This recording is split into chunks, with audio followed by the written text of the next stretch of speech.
അട്ടിമറിച്ചു. K C വേണുഗോപാലിനെ മുഖ്യമന്ത്രിയാക്കിയാൽ Kozhikode Kottoor കോൺഗ്രസിൽ കൂട്ടരാജി ഉണ്ടാകുമെന്ന് പ്രഖ്യാപനം. കെ സിയെ മുഖ്യമന്ത്രിയായി പ്രഖ്യാപിച്ചാൽ കോട്ടൂർ ഗ്രാമപഞ്ചായത്തിലെ 2ാം വാർഡ് കോൺഗ്രസ് കമ്മിറ്റി പിരിച്ചുവിടാൻ അംഗങ്ങൾ തീരുമാനിക്കുകയാണ്. അഞ്ജന സുകുമാരൻ വിവരങ്ങളുമായി നമുക്കൊപ്പം ചേരുന്നുണ്ട്. അഞ്ജന, ഇപ്പോൾ കെ സി ആണെങ്കിലും വി ഡി ആണെങ്കിലും ആർ സി ആണെങ്കിലും എല്ലാവരും തലമുതിർന്ന നേതാക്കളാണ് കോൺഗ്രസിൽ. അപ്പോൾ ഒരാൾ വന്നാൽ രാജി പ്രഖ്യാപനം എന്തുകൊണ്ട്?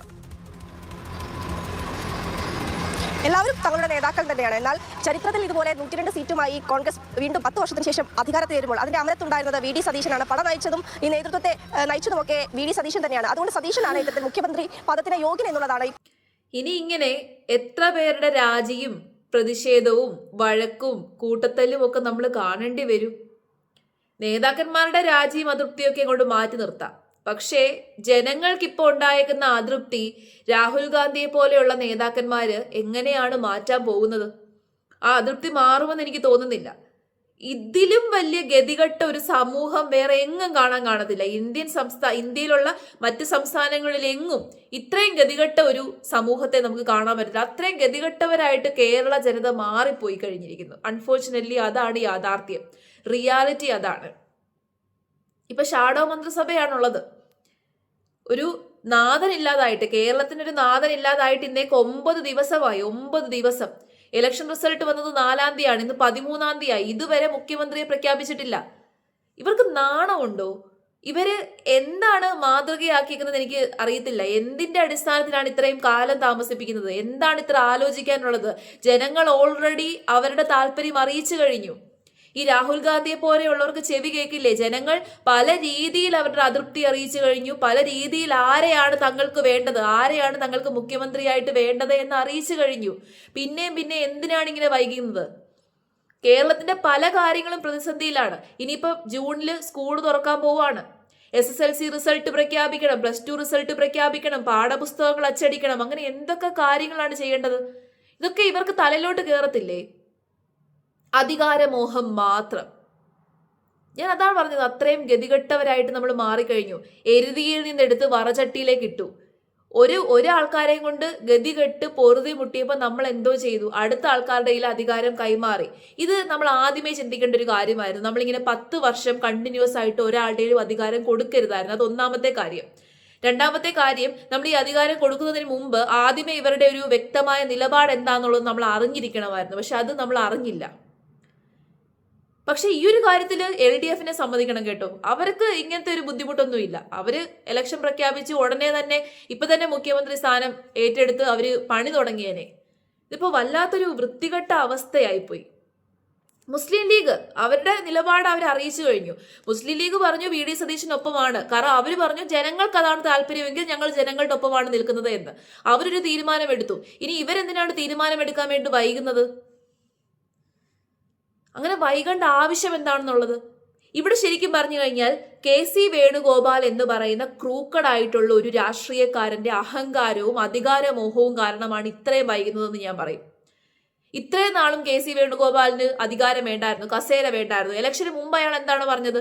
എനിക്ക് ഇപ്പോഴും ഓർമ്മയുണ്ട്. ഇലക്ഷന് മുമ്പ് അദ്ദേഹം പറഞ്ഞത് എനിക്ക് കസേരയോടോ അധികാരത്തിനോടോ ഒന്നും വലിയ താല്പര്യമില്ലാന്ന്. കാരണം അന്ന് MLA സ്ഥാനത്തേക്ക് മത്സരിക്കണ്ട എന്ന് പറഞ്ഞ സമയത്ത് അയാൾ മാധ്യമങ്ങളെ കണ്ട് പറഞ്ഞൊരു കാര്യമാണ്. ഇപ്പൊ ഇലക്ഷൻ കഴിഞ്ഞപ്പോൾ ഇയാൾക്ക് പെട്ടെന്ന് കസേര വേണമെന്നായി.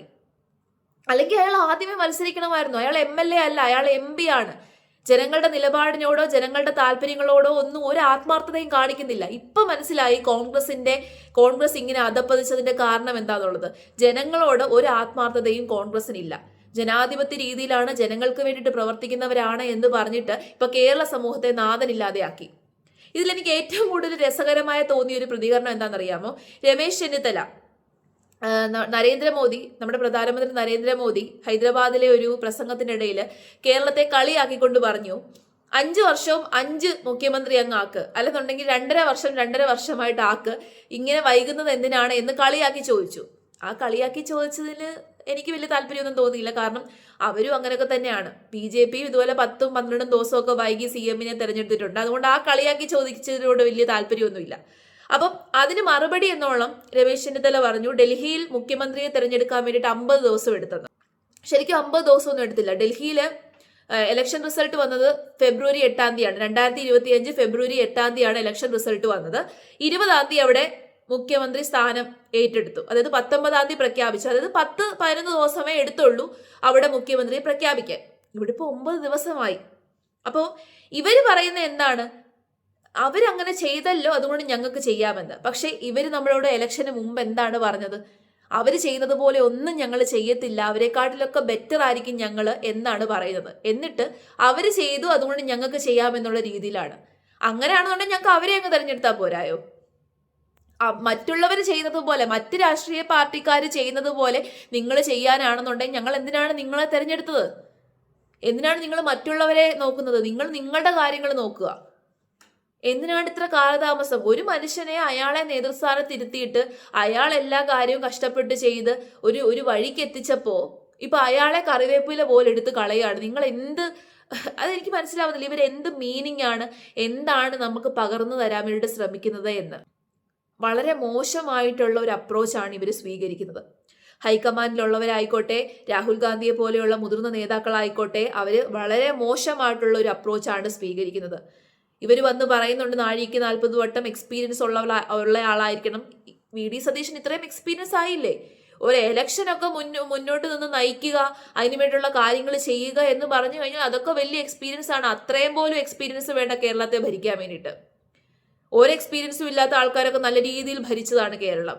അപ്പൊ അതൊന്നും പറഞ്ഞ് ഇതാക്കേണ്ട ആവശ്യമില്ല, തള്ളിക്കളയേണ്ട ആവശ്യമില്ല. ഇപ്പൊ അടിയാണ്, അങ്ങോട്ടും ഇങ്ങോട്ടും വഴക്ക്, കൂട്ടത്തല്ല. പല ആൾക്കാരും പിളർപ്പിലേക്ക് പോവുകയാണ്. കോൺഗ്രസ് പിളർപ്പിലേക്ക് പൊക്കോണ്ടിരിക്കുകയാണ്. പല ആൾക്കാർക്കും അതൃപ്തിയുണ്ട്, എതിർപ്പുണ്ട്. ഈ ജയിച്ച MLA-മാരുടെ കാര്യമാണ് ഞാൻ ആലോചിക്കുന്നത്. MLA-മാരിൽ കൂടുതൽ ആൾക്കാരും KC വേണുഗോപാലിനാണ് ഇത് പറഞ്ഞേക്കുന്നത്, വോട്ട് ചെയ്തേക്കുന്നത്. അവർക്ക് ഇത് ബോധമില്ലേ? നിന്നെയൊക്കെ ജയിപ്പിച്ചത് ഇതുവരെ ജയിക്കാത്ത ഒരാൾക്ക് വോട്ട് ചെയ്യാൻ വേണ്ടിയിട്ടല്ല. നിങ്ങളെ ജയിപ്പിച്ചു വിട്ട ജനങ്ങളോട് ഒരല്പമെങ്കിലും ആത്മാർത്ഥതയും കടപ്പാടും കാണിക്കുക. കുറച്ച് ഉളുപ്പോട് കൂടിയിട്ട് പെരുമാറ്. ഇവരിപ്പോൾ പെരുമാറുന്നത് കണ്ടു കഴിഞ്ഞാൽ ഒരുമാതിരി ഇല്ല. പണ്ടത്തെ രാജാക്കന്മാരുടെ കാലത്ത് പോലും ഇത്രയും അടി നമ്മൾ കാണേണ്ടി വന്നിട്ടില്ല. അടിയാണ്. അധികാരമോഹം, കസേരയോടുള്ള താല്പര്യം. ഇത്രയും ദിവസവും ഞാൻ ഒറ്റ കാര്യം പറയാം, ഇവരുടെയൊക്കെ അപ്രോച്ചിൽ നിന്ന് എനിക്ക് മനസ്സിലായിട്ടുള്ളൊരു കാര്യം ഞാൻ പറയാം. ഇലക്ഷന് മുമ്പ് ഈ റിസൾട്ട് വരുന്നിടം വരെ ഇവർക്ക് ജയിക്കുമെന്ന് ഒരു ഇതും ഇല്ലായിരുന്നു. അതായത് അന്നേരം ഒന്നും ഇവർക്ക് അധികാരവും വേണ്ട, കസേരയും വേണ്ട, ഒന്നും വേണ്ട. വി.ഡി. സതീശൻ അങ്ങ് ചെയ്തോട്ടെ, വി.ഡി. സതീശൻ അങ്ങ് നേതൃസ്ഥാനം ഏറ്റെടുത്തോട്ടെ എന്ന് പറഞ്ഞ് എല്ലാ എണ്ണവും എല്ലാം കൂടെ അയാളുടെ മണ്ടയ്ക്ക് തള്ളിയതാണ്. ഇലക്ഷൻ കഴിഞ്ഞപ്പോഴത്തേനും ജയിച്ചത് ഇവർക്കൊരു വലിയ അത്ഭുതമായി പോയെന്നാണ് എനിക്ക് തോന്നിയിട്ടുള്ളത്. പല കോൺഗ്രസ് നേതാക്കൾക്കും ഞാൻ ജയിച്ചോ എന്നുള്ളത് വലിയൊരു അത്ഭുതമായി പോയി. അപ്പൊ ജയിച്ചു കഴിഞ്ഞ് കാര്യമെല്ലാം നടന്നപ്പോഴേക്കും എല്ലാത്തിനും കസേര വേണം. ആകെ ഒരു കസേരയുണ്ട്. ഇതുവരെ പാഠപുസ്തകങ്ങൾ അച്ചടിച്ചിട്ടില്ല. ജൂൺ 1-ാം തീയതി സ്കൂൾ തുറന്നു കഴിയുമ്പോൾ പിള്ളേർ എന്തെടുത്ത് വെച്ച് പഠിക്കും? വിദ്യാഭ്യാസ മന്ത്രിയാണ് നമ്മുടെ റിസൾട്ടുകൾ പ്രഖ്യാപിക്കുന്നത്. കേരളത്തിലെ SSLC-യുടെയും +2-ന്റെയും ഒക്കെ ഫലം പ്രഖ്യാപിക്കുന്നത് വിദ്യാഭ്യാസ മന്ത്രിയാണ്. അത് എപ്പോൾ പ്രഖ്യാപിക്കാനാണ് ഇനി ഇരിക്കുന്നത്? എല്ലാം താറുമാറായി, താളം തെറ്റി കിടക്കുകയാണ്. കേരളത്തിന് നാഥനില്ല, ഒരു സ്ഥലത്തും ഇല്ല, മന്ത്രിസ്ഥാനം ഇല്ല. ഇപ്പൊ പിണറായി വിജയനാണ് ഇപ്പം കറന്റ്ലി അധികാരം ഒഴിഞ്ഞെന്നുണ്ടെങ്കിലും അദ്ദേഹം ആണിപ്പോൾ കറന്റ്ലി നോക്കുന്നത് കാര്യങ്ങൾ. പക്ഷേ അദ്ദേഹം ഒരു ഷാഡോ മുഖ്യമന്ത്രിയാണ്. അദ്ദേഹത്തിന് ഇപ്പൊ വലിയ റെസ്പോൺസിബിലിറ്റി ഒന്നുമില്ല. റെസ്പോൺസിബിൾ ആയിട്ടുള്ളൊരു ഗവൺമെന്റ് വരേണ്ട സമയം കഴിഞ്ഞു കേരളത്തിൽ. ഇനി എന്നിനി എടുക്കാനാണ്, എന്നിനി മുഖ്യമന്ത്രിയെ പ്രഖ്യാപിക്കാനാണെന്നാണ് ഞാനതാ പറഞ്ഞത്. നമ്മളെപ്പോലെ ഗതികെട്ടൊരു സമൂഹം